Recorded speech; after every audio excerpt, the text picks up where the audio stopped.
Hi, I'm Chantelle and I'm going to show you some movements today in a video called For the Birds.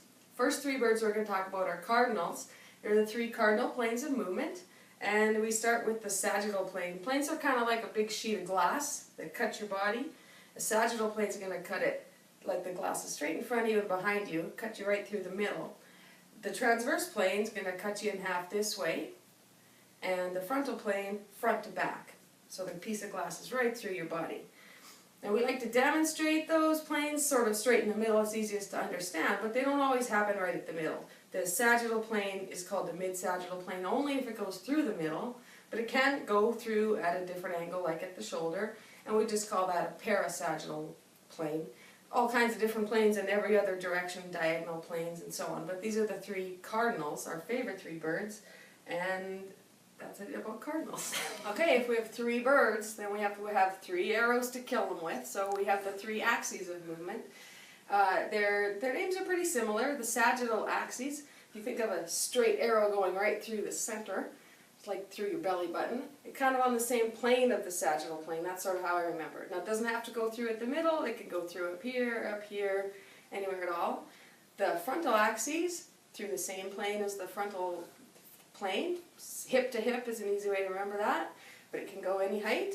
And the last one's vertical, so straight up the middle, but again that axis can be, off the center, right up through the armpit or anywhere else if the movement is surrounded around that joint. And well, you've got to remember also that they're straight, because you can't kill any birds with crooked arrows. Okay, now we're going to look at some specific joints and the movements at those joints. So we're going to start with the knee joint. It's one of the simpler types of joints. It's a hinge joint, so it's got two main movements, which of course is the extension and the flexion.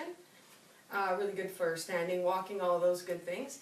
But the second thing that a knee joint can do is a rotation. It doesn't have a really large degree of movement, but if the knee is solid and the heel is solid and you just twist that toe in like pigeon toes or out like duck toes, then you're seeing a medial rotation and a lateral rotation at the knee. Okay, so when we were doing that knee flexion and extension, we were doing this in the sagittal plane, big sheet of glass, on a frontal axis. And when we were doing that rotation, rotations are almost always on a transverse plane, and this one's on a vertical axis. So now we're going to look at the lumbar spine, the bottom section of the spine. It's made up of vertebrae with a series of facet joints. And this is a good place to show how we move through those planes. So if we have our sagittal plane, the piece of glass going through our body, when we do a move in the sagittal plane, we stay within that piece of glass. And right now we're doing a flexion at the lumbar spine. We're in a sagittal plane, and we have an arrow going through our hips that we're rotating around, and that is our frontal axis. So the lumbar spine flexes like this and extends by arching backwards. Now I don't know what kind of bird does this. The lumbar spine can also be flexed along the frontal plane with a sagittal axis, or on a transverse plane on a vertical axis, right through the top of my head. So the hip gets a little more complicated. It's a synovial joint, a ball and socket, and it can move on all the different planes. A flexion and extension of the hip looks a little like those little birdies that tip over to get the toothpick. Where you flex it up here, extend it back there.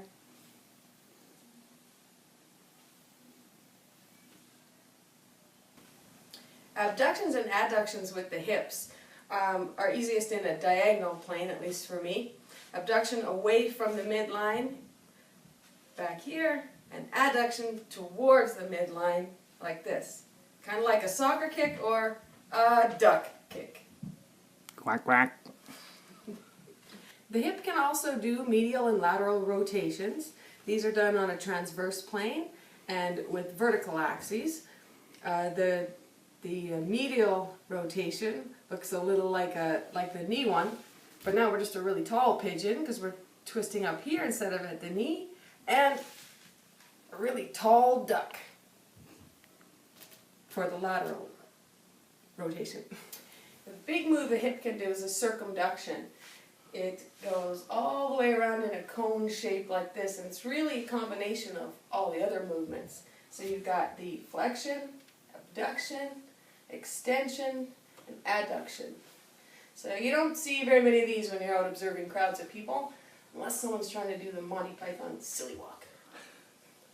This one is not in any of the three cardinal planes. So next is the shoulder joint, and that's made up of three bones: the clavicle, the arm bone, the humerus, and the scapula in the back. The first move will be some abductions and adductions with the arms.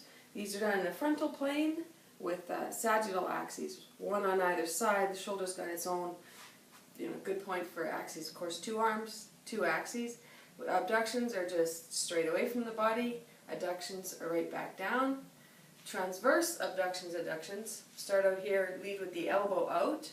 We're in the transverse plane, and now we have vertical axes. Yay for transverse abductions and adductions.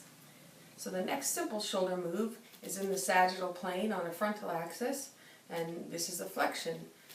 Opposite of that is an extension out behind in the sagittal plane. But if we move it to the transverse plane with a vertical axis, then we've got transverse flexions and extensions. Kind of looks like a hunter scanning the horizon for, birds. Okay, next are shoulder rotations. They happen on a vertical axis in a transverse plane like a lot of rotations do. So we just rotate externally and internally. Maybe like a penguin.